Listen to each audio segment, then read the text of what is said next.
Fatal Voyage by Kathy Reichs, read by Kate Harper. Chapter 1. I stared at the woman flying through the trees. Her head was forward, chin raised, arms flung backward like the tiny chrome goddess on the hood of a Rolls-Royce. But the tree lady was naked, and her body ended at the waist. Blood-coated leaves and branches imprisoned her lifeless torso. Lowering my eyes, I looked around. Except for the narrow gravel road on which I was parked, there was nothing but dense forest.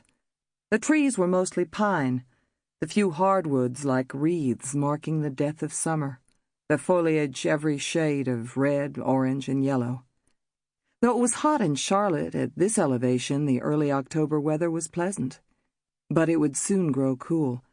I took a windbreaker from the back seat, stood still, and listened. Birdsong, wind, the scurrying of a small animal. Then, in the distance, one man calling to another. A muffled response.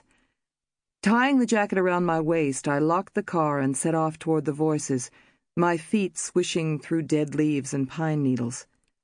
10 yards into the woods, I passed a seated figure, leaning against a mossy stone, knees flexed to his chest, laptop computer at his side.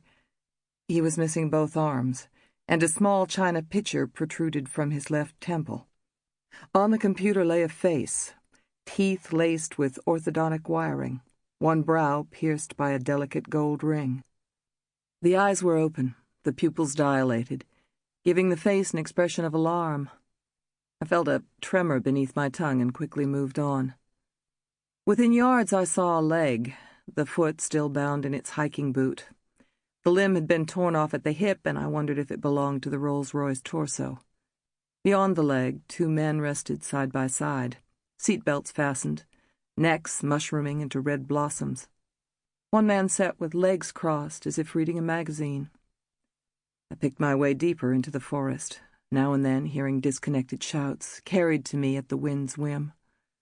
Brushing back branches and climbing over rocks and fallen logs, I continued on.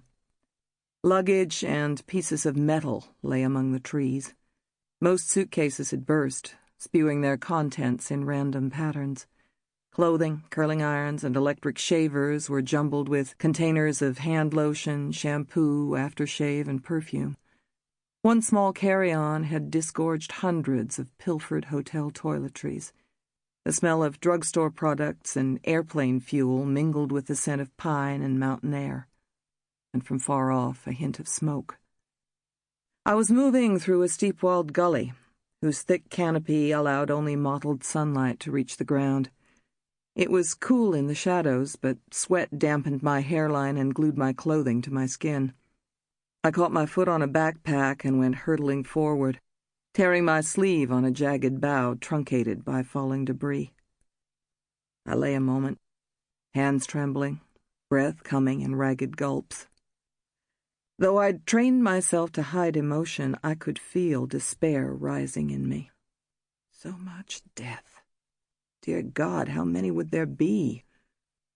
Closing my eyes, I centered myself mentally, then pushed to my feet.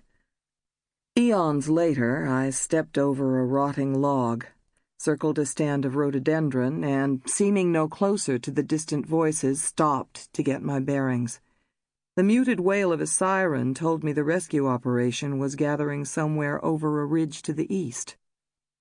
Way to get directions, Brennan. But there hadn't been time to ask questions. First responders to airline crashes or other disasters are usually well-intentioned but woefully ill-prepared to deal with mass fatalities. I'd been on my way from Charlotte to Knoxville, nearing the state line, when I'd been asked to get to the scene as quickly as possible. Doubling back on I-40, I'd cut south toward Waynesville, then west through Bryson City, a North Carolina hamlet approximately 175 miles west of Charlotte, 50 miles east of Tennessee, and 50 miles north of Georgia. I'd followed County Blacktop to the point where state maintenance ended, and proceeded on gravel to a Forest Service road that snaked up the mountain. Though the instructions I'd been given had been accurate, I suspected there was a better route, perhaps a small logging trail that allowed a closer approach to the adjacent valley. Sample complete. Ready to continue?